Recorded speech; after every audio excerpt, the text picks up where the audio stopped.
Kabajamoo fi jaalatamuu maatii YouTube channel Furtuu App akkam jirtu baga nagaa taatan jecha kun har'aa viidiyoo bareedaa kana isiniif qabadhee dhufee akkuma armaan olitti argitan viidiyoon kun kompiitara yookiin appilikeeshinii biraan osoo hin taane kaapkatiidhaan ediitii ta'e jechuudha. Ameeshiniin isaa hundi isaayyuu kaapkatiidhaan hojjetame.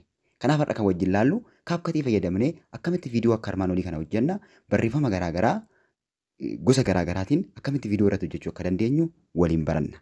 Hanga xumuraatti na hordofaa. Laayik gochuun dagatinaa. Jalqaba irratti kaapkatii seennee akkuma torban darbe waliin ilaalaa turre viidiyoo adda filanneen booda tekist kan jedhu kilik gochuudhaan gara jala isaatti sinna. Tekstii irra gaafa kilik goonu fuula kana nuu baasa. Aad tekstiin jira, istikariin jira. Warreen as jala jiran kana keessaa teempileetii kan jedhu irratti kilik goonee gara fuula jalqabaa irratti barreeffama guddaa weelkaam kan jedhuu fi barreeffamatu garaagaraa barreeffama baga geessanii baga guyyaa har'aa geessanii wantoota garaagaraa guddisnee boordi goonee bifa bareeduun barreessuudhaa fi teempileetii irratti kilik gooneen booda jala isaatii warreen akka amma argaa jirtan kana qaba jechuudha. Gosa baay'ee of jalaa qaba. Gosa baay'ee qaba jechuudha. Tireedingiin jira, sooshaal miidiyaan jira, taatiliin jira, intiroo wantoota adda addaatu jira jechuudha. Kana jalaa kan barbaadan filattanii waan jala isaa jiru aad godhachuu dandeessu jechuudha. Si jalaa hundi isaa of jalaa qaba jechuudha. Sababa yeroo keenya irraan kan hafe tokkoon isaa irratti uunee waan jala isaa jiru ilaaluu dandeenya jechuudha. Kan ammoo kan argattan teempileetii jalatti teempileet kan jedhu irratti kilik goone tekstii irratti kilik gooneen booda teempileetii jalatti barreeffama garaagaraatu jira jechuudha. Barreeffama garaagaraatu jira. Fakkeenyaaf beautiful day kan jedhu kana argachuudhaaf taayitil kan jedhu irratti kilik gaafa goonu kunoo sadaffaa kun lammaffaa irra jira jechuudha. Beautiful day kan jedhu kana. Edda akkas gooneen booda bukkee gara nagarasii qabuudhaan barreeffama isaa guddisuu xiqqeessuudhaan bakka keenya hunda mijeessineen booda raayit goonee gara isatti aanutti dabarra jechuudha. Viidiyoo sana faana kan wal fakkaatu fakkeenyaaf ka'umsa irratti beautiful day jedhee yoo jalqabe gaarii saba ta'uuf kun akka kanatti irra edda gooneen booda kun akka argitan kana jalqaba irratti irra jira jechuudha. Irratti goonee jira.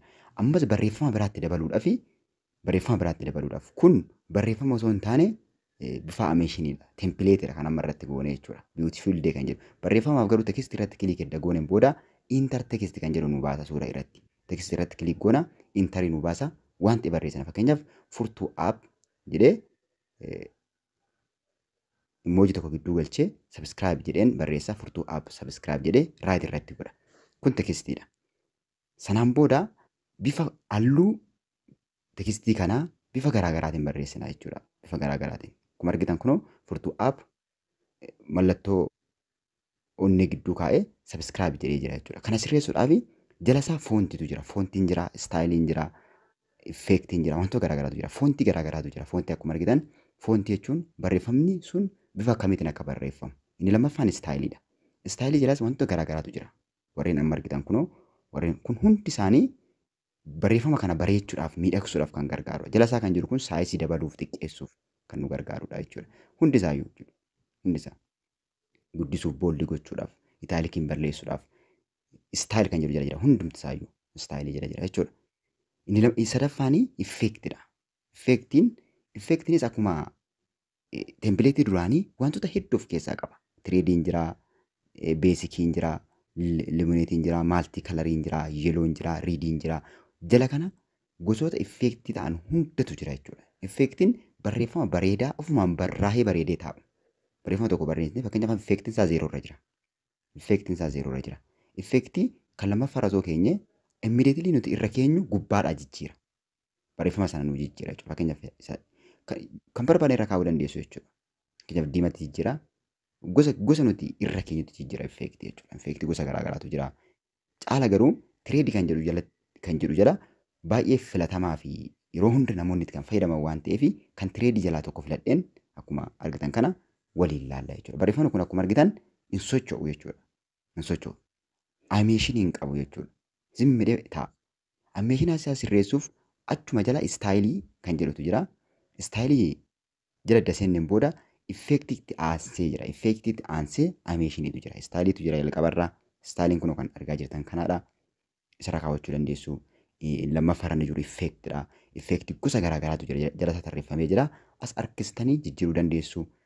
Gosa garaagaraatu jira jechuudha. Harkistanii kan barbaaddan irra kaawwachuu dandeessu. Inni sadaffaa irra jiru ameeshiniitu jira. Ameeshiniin barreeffamni sun ameeshinii jala wantoota sadiitu jira. Inii, aawutii fi loobbiitu jira. Inii, aawutii fi loobbiitu jira jechuudha. Fakkeenyaaf barreeffama kana hin socho'u, maayyuu hin socho'u jechuudha. Kanaaf ameeshinii isaa sirreessuudhaaf ameeshinii barreeffama kanaa sirreessuudhaaf achuma jala ameeshinii kan jedhu jira. Yookiin immoo istaayil kan jedhu seenu yookiin ameeshinii kan jedhu kilik godhannee seenuu dandeenya kallattiin gara ameeshinii isaa sirreessu jechuudha. Gaafa seenu yookiin gaafa jalqabu akkamitti akka jalqabu, erga jalqabeen booda akkam akka ta'u, xumurammoo akkamitti akka inni xumuru nutti agarsiisuuf jechuudha. Fakkeenyaaf ameeshinii tokko yeroo inni seenu barreeffamni kun yeroo jalqabu viidiyoo irraa yeroo jalqabu namni gaafa laalu akka ijatti toluuf, akka bareeduuf, istaayilii gaarii ta'een akka seenuu fi ameeshinii keessaa tokko filadheetanii waliin laallaa jechuudha. Ameeshinii iini yeroo inni jalqabu jechuudha. Yeroo inni jalqabu akkam akka inni ta'u. Iini kan jedhu jechuudha. Kun gubbaa isaa akkuma argitan iiniin amma 0 irra jira. Sababa iiniin 0 irra jiruu fi barreeffamichi hin socho'u gaafa jalqabu zimmi jedhee jalqaba jechuudha. Maa istaayilii maayyuu agarsiisu. Maal waan ta'eef waan ameeshiniin isaa ameeshiniin istartii isaa yookiin jalqabbiif yeroo inni jalqabu umaarraan kaa'amne jechuudha. Aawutiin akka kana, loobbiin akka kana. Sadan isaaniiyyuu irra kaa'uu qabna. Sadan isaaniiyyuu irra kaa'uu qabna jechuudha. Sadan isaanii argitanii socho'aa hin jiru jechuudha. Viidiyichi gaafa dalagu akkuma kana jechuudha. Umaa istaayilii umaayyuu agarsiisu. Umaa hin socho'u jechuudha. Sababiin isaa ameeshinii isaatu arreenjimentii ameeshinii isaatu hin hojjetamne jechuudha. Kana hojjechuuf immoo kaapkatii fayyadamneeti hojjannaa jechuudha. Istaayilii yookiin ameeshinii kan jedhu irratti kilik goonee istaayilii irratti kilik goonee gara ameeshinii deemna. Fakkeenyaaf ameeshinii keessaa ameeshinii jalqabaa keessaa tokko filadheen ilaala. Tokko filannee waliin ilaalla. Kan nuti tole tokko hundi isaayyuu hojjeta jechuudha. Ameeshinii garaa garaati hundi isaayyuu. Ameeshinii kun akka argitan kun ameeshinii addaati jechuudha. Barreeffamichi yeroo seenu akka sanatti seena jechuudha. Fakkeenyaaf yeroo seenu akka kanatti dhufee seena jechuudha. Akka kanatti dhufee seena jechuudha ofuma isaatiin. Kana kan murteessu ameeshinii nuti irra keenya jechuudha. Yeroo seenu akkanatti dhufee jalqabaa jechuudha. Furtuu app sabiskiraayib jedhee akka kanatti seena. Aawutii inni akka kanatti erga irra kaawwanneen booda aawutii yeroo xumura dabarga jechuudha. Kamitti akka xumuru, kamittiin akka xumuru gosa barbaanne irra kaa'uu dandeenya jechuudha. Jala isaatii guddisuuf xiqqeessuuf hanga saffisa isaatii xiqqeessuuf jala isaa kana fayyadamna jechuudha. Faast fi silootu jira jala isaa sirreeffanna. Jala isaatii itti daballaa, hir'isna, hariifatee haa barreeffamu jenne akka inni hariifatu goona, suutaa jedhuunne suuta goona jechuudha. Effeektii jijjiirree fakkeenyaaf effeektii gosa garaagaraatti jijjiirree intini goona jechuudha. Loobbii sadaffaa irratti loobbiidha. Loobbii akkuma argitan loobbii isa kun kanatti istaayilii isaa jijjiirra. Loobbiin ameeshiniin isaa akkam akka ta'u barreeffamichi yeroo ta'u akkam akka kana ta'uu danda'a. Kun akkam margaa jirtan kana ta'uu danda'a. Jijjiiruu dandeenya irraa jechuudha kan barbaannetti. San agarsiisu tokkoon isaa irra deddeemee tuttuqaa jira malee gidduudhaan gara effeektiitti kan hin seenuu fi barreeffamichi ameeshinii nan irra kaa'ee faana waliin deemuu isaa ilaalfani. Jijjiirree kaa'uu dandeenya. Ameeshinii ani irra kaa'ee faana waliin deemuu isaa ilaaluufan gara effeektiitti deddeebi'ee barreeffama isaa jijjiiraa. Ameeshinii isaa immoo gaggeeddaraa sin agarsiisa. Kan akka hubattan sin gaafadha. Kanaaf ameeshinii effeektii kan barbaanne irra kaawwachuu dandeenya. Effeektiin gosa hedduutu jira waan ta'eef waliin wallaalchisa keessumaa barreeffama isinitti bareedu waan isinitti tolu. Yeroo achi jala seentan effeektii yeroo seentan kan irra keewwattanii kan itti fayyadamtaniif kan dhiistan walii si wallaalchisa. Baay'ee waan ta'eef. Ameeshiniin illee akkuma kanaadha jechuudha. Ameeshiniinis baay'ee waan ta'eef iddoo waan ta'eef keessaa filannaa jechuudha. Kan nuti tolu filannaa fi kan ijatti tolu. Viidiyoon sun yeroo hojjetu kan miidhagu kan ergaa viidiyoo keenyaa hin balleessine jechuudha.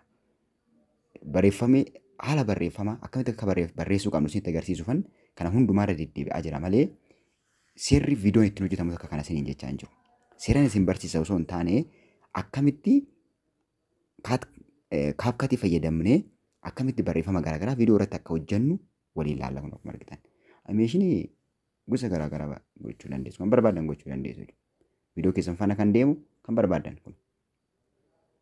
Loobbii jechuun gidduu isaatti viidiyoon sun gidduutti xumura isaaf jalqaba isaa osoo hin taane gidduun isaa loobbii jechuun gidduu barbaadetti. Gidduu viidiyoo keenya jalqabaaf xumura gidduu isaatti akkam akka inni ta'u istaayilii maalii akka inni viidiyoon keenya agarsiisu. Fakkeenyaaf akka kana ta'uu danda'a jechuudha. Yeroo hojjetu yeroo viidiyoon sun hojjetu akka kana dhumarra ilaaluu dandeenya yookiin immoo gara jalqabaatti deebitanii ilaaluu dandeessu jechuudha viidiyoo. Effektii garaagaraa jijjiirree kana fayyadamna jechuudha. Kana fayyadamna. Akkuma argitan viidiyichi akka kana ta'e jechuudha. Xumura isaa duraan hojjennee gidduu isaa immoo amma waliin hojjennee jechuudha. Animeeshiniin akka amma argaa jirtan kanaa animeeshinichi suuricha ergaa suura sanaa waan balleessuuf irra hin keenyu. Sana agarsiisuuf kaa'e malee viidiyoon fayyadamnuu jiraachuu danda'a garuu viidiyoo barnoota garaagaraatiif baay'ee nu barbaachisu.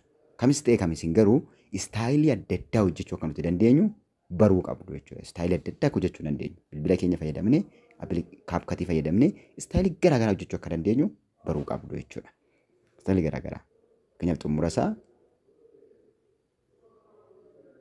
viidii barreeffamni isin barreessitan halluun isaa viidiyoo keessan faana hin deemu yookiin hin dhokata yoo ta'e irruma gadi tuxxanii ispiliit edda gootaniin booda jijjiiruu dandeessu. Animeeshinii isaa jijjiiruu dandeessu akkasumas immoo effektii isaa jijjiiruu dandeessu jechuudha. Effektii isaa jijjiiruu dandeessu salphaatti.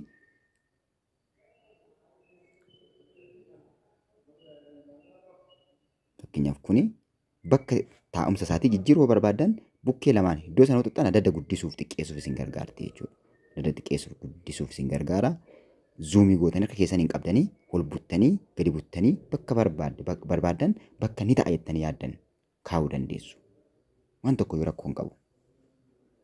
Waan tokko rakkoo hin qabu jechuudha. Duuba deddeebisaa ilaalaa barreeffama hojjetaa jirtanii fi viidiyoo keessan wal bukkee qabdanii ilaaluu dandeessu salphaatti jechuudha. Baay'ee adda harkistanii hanga viidiyichi akka barreeffamichi dhokannetti gootu jechuudha. Karaa biraa ammas tempileetii da'uu yoo barbaanne tempileet kan jedhamu irratti kiliik goonee kaanee tempileetii jalaa waan barbaanne filanna jechuudha. Dhumarra fakkeenyaaf sabskraayibii, taankiyuu waan jedhu, iindi waan jedhu barreeffamoota akka kanaa jechuudha. Sooshaal miidiyaa kan jiru jala wantoota akka sabskraayibii, sheerii, laayikii, filoo waan akka kanaatu jira. Isaan fakkeenyaaf taankiyuu kan jedhu kun sooshaal miidiyaa kan jiru jala jira jechuudha. Tempileet irratti kiliik gootanii iddootti jala seentaniin booda tireeditu jira. Lammaffaarra sooshaal miidiyaatu jira. Sooshaal miidiyaa jala barreeffama akka taankiyuu seensaaf kan ta'u akkasumas xumuraaf kan ta'u wanta akka kana barreeffama kun amma barraa'ee qophaa'ee jira jechuudha. Irrumatti kiliik goonee gara viidiyoo keenyatti hidhuu duwwaa malee waan dadhabbii tokko nu gaafatu akka illee hin jiru. Kanatti sirreeffachuu dandeessu. Viidiyoo keenya hojjechiistanii ilaaluu dandeessu jechuudha. Fakkeenyaaf kan olii kun viidiyoo osoo hin taane suuraa garuu tempileetiin garaagaraa waan irratti hojjetameef viidiyoo fakkaata jechuudha. Viidiyoo fakkaata. Xumura irratti sabskraayib tuuwwachi kan jedhu kana fakkeenyaaf irratti hidhuudhaaf tempileetii irra kiliik goonee kaanee mata duree gurraacha'ee ispaark jedhu jira. Asirratti kiliik goonee kaanee achi jalaa filannaa jechuudha salphumatti. Yoo dheerate gabaabsuu dandeenya. As harkisnee achi harkisnee guddisuu dandeenya. Yoo dheerate immoo ispiliit gootanii irraa murtu jechuudha. Viidiyoon isaa barreeffamni viidiyoo dhoksaa taate bukkee garaagaraa qabdanii kati gochuu dandeessu. Yoo jijjiiruu barbaadan tempileetii irra kiliik gootaniin booda jala isaa wantoota garaagaraatu jira jechuudha. Fakkeenyaaf as jala outro kan jedhu kana jala itti hidhuu dandeenya jechuudha. Thank you for watch kan jedhu kana itti hidhuu dandeenya jechuudha salphaatti. Salphaatti itti hidhuu dandeenya. Ni dheerata yoo ta'e harkisana quba keessaniin gadi qabdanii ittiin qixxeeffattu jechuudha. Qixa barbaadan sanaan qixxeeffattu gara barbaadanitti oofuu dandeessu jechuudha. Qubaan gadi qabdanii oofuu dandeessu. Yoo inni gubbaasaa guddatu haa xiqqatu yoo barbaadan bukkee garaagaraa qabdanii zuumii gochuu dandeessu. Bakka X kana gadi tuqxanii immoo guutummaa isaa haquu dandeessu irraa jechuudha yoo hin taane ta'e. Baay'ee viidiyoo miidhagsuudhaaf baay'ee kan isin gargaarudha. Appii tokko jalaa hammi kun argama jechuudha. Kanaaf akka kanatti sirreessuu dandeessu jechuudha. Duuba deddeebitanii viidiyoo keessan laaltanii sirreessuu dandeessu. Fakkeenyaaf viidiyoon kunuunsa kanaadha jechuudha. Kanatti beautiful day jedha fuuldurri isaatii jalqaba isaarratti gidduutti immoo kanaaf fakkeenyaaf bakka duwwaa kanatti dabaluu barbaadan tempileetii irra gadi kiliik gootu. Tempileetii irra gadi kiliik gootaniin booda chaaptara kan jedhu kan jala fakkeenyaaf gadi tuqxan as jalaa fakkeenyaaf go kan jedhu ready to go get ready go kan jedhu kana irratti da'uu dandeessu jechuudha salphumatti. Barreeffamee jira viidiyoo keessan faana kan wal fakkaatu ka'umsa yoo ta'e ka'umsan kan wal fakkaatu xumura yoo ta'e xumura faana kan wal fakkaatu itti da'uu dandeessu jechuudha. Waanuma tokko waan isin rakkisuun qabu sirriitti hubadhaa waan gaaffisin ta'e immoo koomentii jalatti barreessuu hin dagatinaa. Ammallee hin xumurree hanga xumuraatti hordofaa. Gara xumuraatti waan baay'ee isin barbaachisu yeroo hundatti kan fayyadamtanii isinitti agarsiisuuf waan hin jiruufi akka kanatti sirreeffachuu qabdu jechuudha. Iddoo muramuu qabu ispiliit kan jedhu irratti kilik godhataniin booda ispiliitii gootanii kan dileetii ta'urraa dileetii gootu jechuudha. Viidiyoo jalqabaa irratti waan baay'ee isaa ilaalleerra. Kana jechuudha. Sababiin isaa kana barreeffama garaagaraa akkamitti da'uu akka nuti qabnu kan isin agarsiisaa jirudha. Barreeffama garaagaraa akkamitti da'uu qabna. Akkamitti akka da'uu dandeenyu. Akkamitti akka da'uu dandeenyu. Viidiyoo keessan irra deddeebitanii ilaaltu jechuudha. Viidiyichi kan ijatti nama hawwatu ta'uusaa ilaaltu jechuudha. Kana jechuudha. Kana hojjenne kana fakkaata. Kana fakkaata jechuudha. Ammallee waan biraatti dabaluu dandeenya. Waan biraatti dabaluu dandeenya. Waan biraatti dabaluu dandeenya. Iddoon teessuma isaatiin hin tolle sirrii hin taane yoo taate immoo irra gadi xunnee yookiin barreeffamicha irratti gadi xunnee kaanee inni mallattoo geengootti uumuudha. Gara barbaannetti sirreessuu naannessuu dandeenya jechuudha. Gara barbaannetti naannessuu guddisuu xiqqeessuu yoo barbaanne immoo dileet gochuu dandeenya jechuudha. Bakka eksi xunnee dileet gochuu dandeenya. Wanti dhorku hin jiru kana fakkaata jechuudha. Viidiyoon nuti har'aa editii goone waliin hojjenne barreeffama garaagaraatti idaane barreeffama of takka illee ofirraa hin qabu. Gaafa ilaalame kompiitara garaagaraa waan biraatiin waan hojjetan fakkaata. Garuu bilbila kiyya fayyadameen isinitti agarsiisaa jira jechuudha. Bilbila kiyya fayyadameen isinitti agarsiisaa jira. Inni dhuma irratti isinitti agarsiisu immoo kan akka sabiskiraayibii, sheerii, laayikii akkamitti akka itti daballu waliin ilaallaa. Jijjiiruu dandeessu kana irratti gadi xuxxanii kaatanii fakkeenyaaf irratti gadi xuxxanii beautiful day kan jedhu sana irratti gadi xuxxanii kaatanii today special menu kan jedhu kanatti jijjiiruu dandeessu. Akkuma gadi xuxxanii kaatanii template kan jedhu jala seentanii salphaatti jijjiirtu. Amma immoo kan wajjin laallu akkamitti laayikii, sabiskiraayibii, sheerii kan jedhu irratti idaanaa kan jedhudha. Isatti ida'uudhaa fi template irratti kilik goonee kaanee sooshaal miidiyaa kan jedhu jira. Sooshaal miidiyaa irratti kan jedhu irratti kilik gaafa goonu jala isaa sabiskiraayibii, laayikii, sheeritu jira. Irruma kilik gochuu qofaadha wanti nurraa eegamu. Irruma kilik gochuu qofaadha. Fakkeenyaaf sabiskiraayibii irra kilik gaafa goonu akka kanatti nuuf fida. Nuti garuu quba keenya hin qabnee sisirreessinee iddoo taa'uu qabu. Iddoo taa'uun irraa bareedu kaa'uu qofaadha jechuudha kan nurraa eegamu. Sabiskiraayibiin haala kanaan barreeffamee haala kanaan bareedee barreeffamee as jala jira jechuudha hojjetamee. Quba keenyaan gadi qabnee sisirreessuu qofaa jechuudha. Walitti qabnee adda adda harkisaa quba keenya adda adda bal'isnee adda adda bakka garaagaraatti iddoo inni taa'uu qabu sirreessuu qabna jechuudha. Fakkeenyaaf laayikii itti da'uu yoo barbaanne akkuma kana jechuudha. Akkuma kana.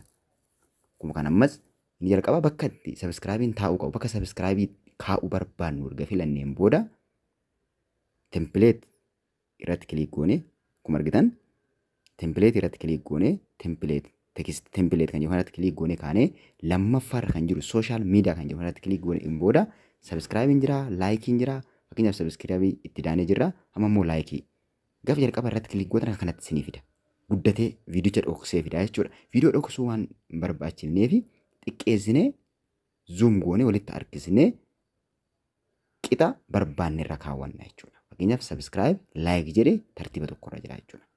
Eddasiin booda raayit goonee sirreessina jechuudha. Sirreessina.